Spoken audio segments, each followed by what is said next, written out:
أشهد أن لا إله إلا الله وأشهد أن محمدا عبده ورسوله لا نبي بعده. اللهم صل على سيدنا Muhammad wa ala ali Sayyidina Muhammad. Bapak Ibu jamaah salat subuh yang kami muliakan dan insyaallah dimuliakan juga oleh Allah Subhanahu wa taala, karena pada pagi ini kita sudah sama-sama berjuang untuk menemui Rabb, menemui Allah Subhanahu wa taala dan berinteraksi melalui ibadah salat subuh. Bapak Ibu jamaah yang kami muliakan, pada kesempatan yang singkat ini di pengajian subuh kita ini, mari kita melihat sejenak surah yang ke-76 pada juz 29, yaitu surah Al-Qiyamah. A'udzu billahi minasyaitonir rajim. Bismillahirrahmanirrahim. Kalla bal tuhibbunal ajilah wa tadharunal akhirah wujuhu yawma idzin nadirah. Allah mengingatkan kita, memberikan kepada kita pertama bahwa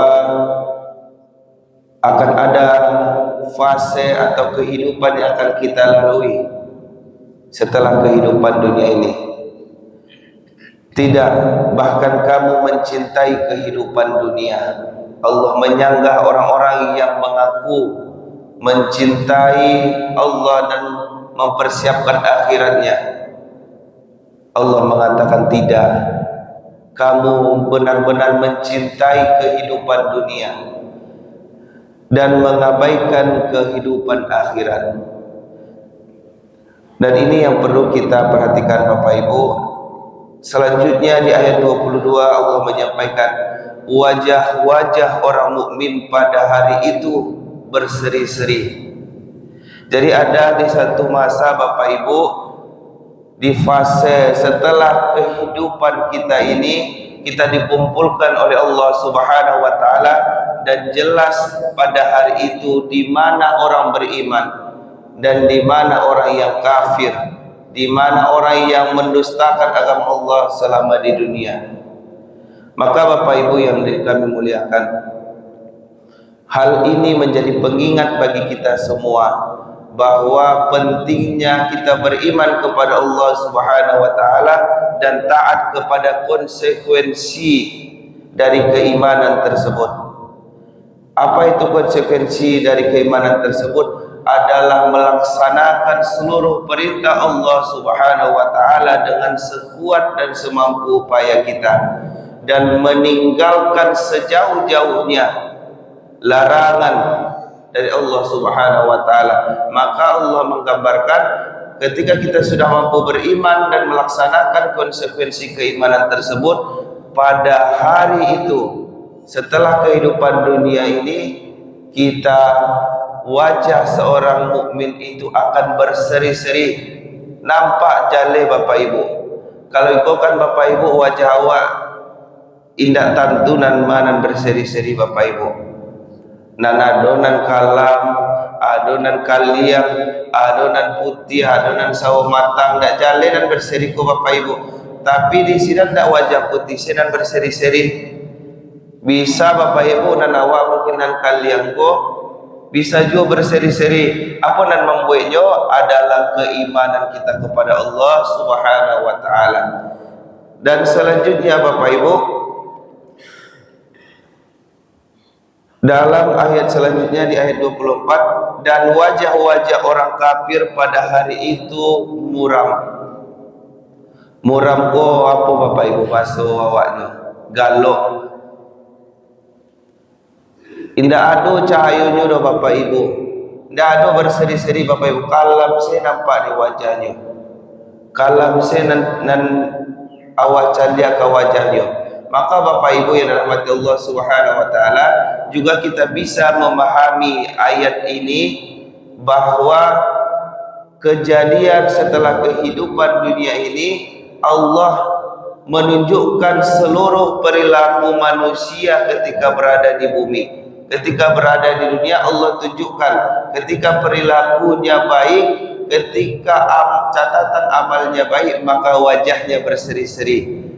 Sanangnya Bapak Ibu, sanangnya mencaliak videonya balik, sanangnya mencaliak gambaran ketikanya di dunia.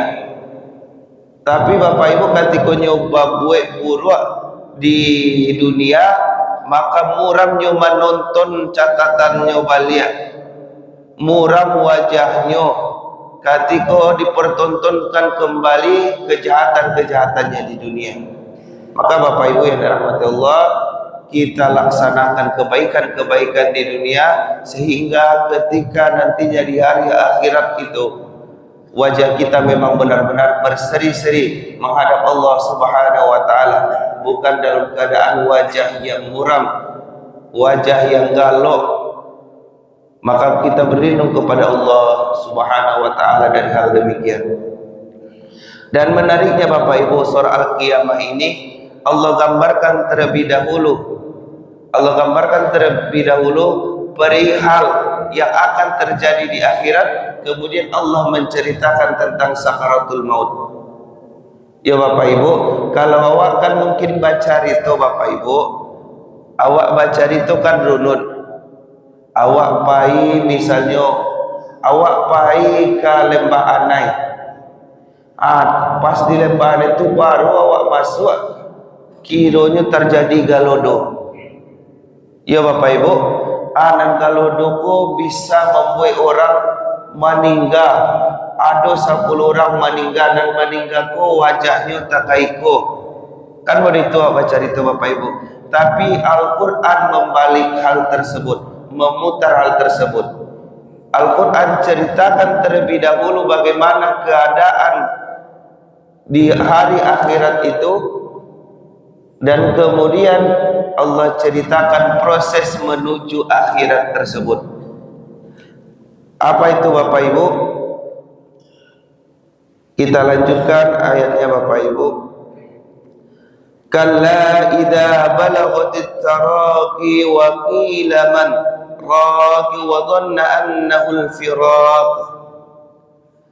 Di ayat 26-nya Bapak Ibu, tidak, sekali-kali tidak, apabila nyawa telah sampai ke kerongkongan. Itu Bapak Ibu keadaan kita dalam sakaratul maut, keadaan kita ingin meninggalkan dunia ini Bapak Ibu, menghadapi sakaratul maut Bapak Ibu.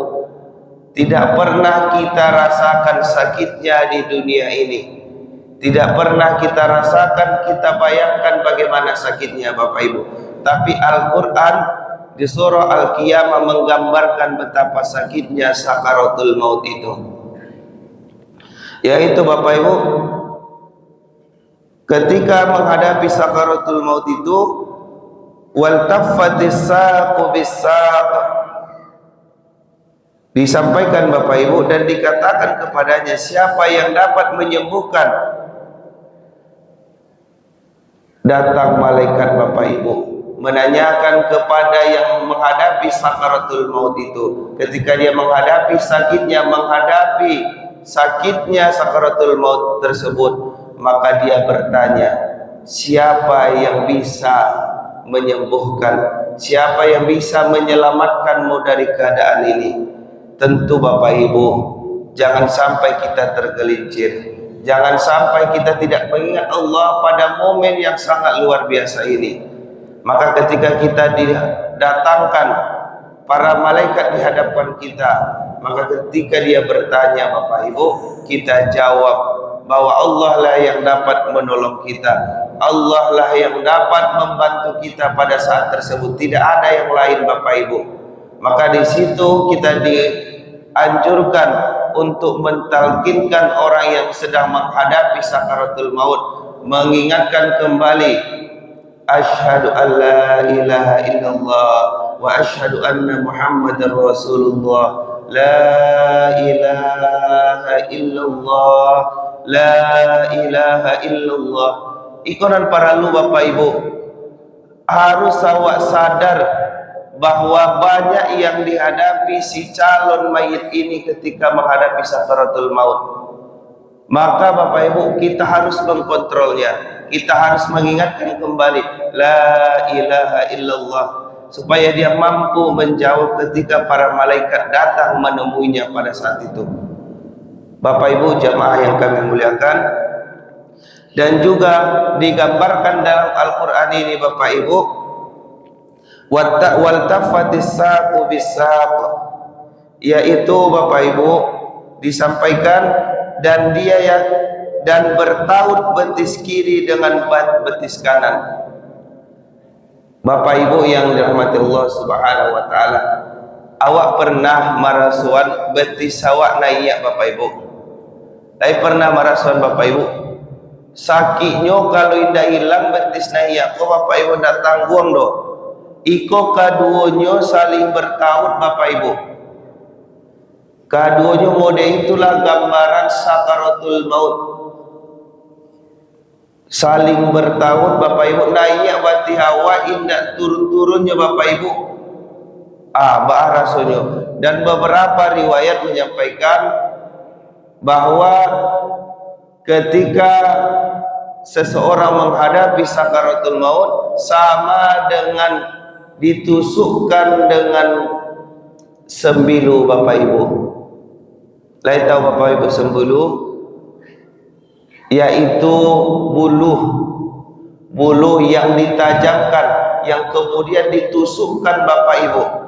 Kalau pisau kan masih tidak ada padiahnya Bapak Ibu, mungkin sakit iyo, tapi keuluan dan manusia seseorang itu Bapak Ibu, itu yang ditancapkan. Begitulah rasanya sakaratul maut itu.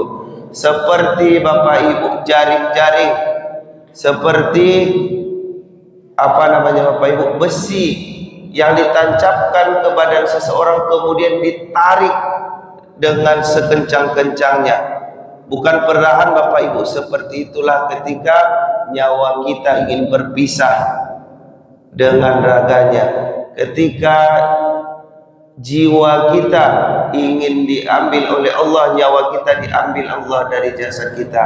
Maka Bapak Ibu yang dirahmati Allah Subhanahu wa taala, kita selalu berdoa. Alhamdulillah, kita selalu berdoa, Allahumma khtim alaina ya Allah, Allahumma khtim alaina ya Allah bihusnil khatimah. Ya Allah, tutuplah kehidupan kami, ya Allah, tutuplah perpisahan kami dengan dunia ini dengan husnul khatimah, dengan penutupan, dengan perpisahan terbaik, dengan perpisahan yang baik Bapak Ibu.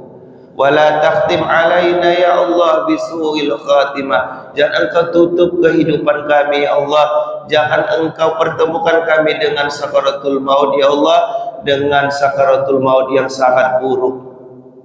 Bapak Ibu jamaah yang kami muliakan, ini sudah pasti akan terjadi kepada kita Bapak Ibu. Ini sudah pasti akan kita hadapi, karena kematian adalah suatu kepastian. Kok jodoh pasangan Bapak Ibu bisa tidak dapat di dunia kau Bapak Ibu, tapi kalau jodoh kematian itu nan paling dake ke kita Bapak Ibu, itu nan paling dake, tidak ada jauhnya Bapak Ibu. Bisa sabantako, bisa beko Bapak Ibu, bisa bisua, tidak ada Bapak Ibu nan tahu.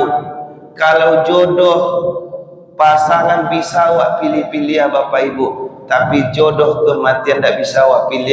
Inyo nan memilih awak Bapak Ibu, ketika nyo lah pilih awak, saatnya kita balik, dan malangnya kita Bapak Ibu, celakanya kita ketika kita dijemput oleh jodoh kematian kita, kita belum siap, belum ada amal yang kita kumpulkan, masih banyak keburukan yang belum kita minta ampunkan kepada Allah Subhanahu wa taala. Bapak Ibu jamaah yang kami muliakan, penggambaran tentang kehidupan setelah dunia ini, dan juga betapa pedihnya sakaratul maut yang akan kita hadapi. Maka berlindung kita kepada Allah dan kita mohon ampunkan dosa-dosa kita Bapak Ibu. Astaghfirullahaladzim, astaghfirullahaladzim, astaghfirullahaladzim.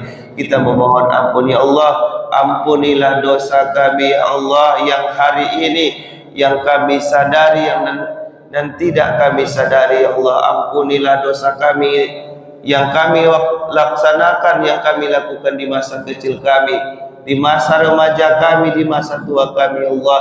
Kami tidak sanggup ketika Engkau ya Allah, Engkau mengujikan kepada kami dengan sakitnya sakaratul maut.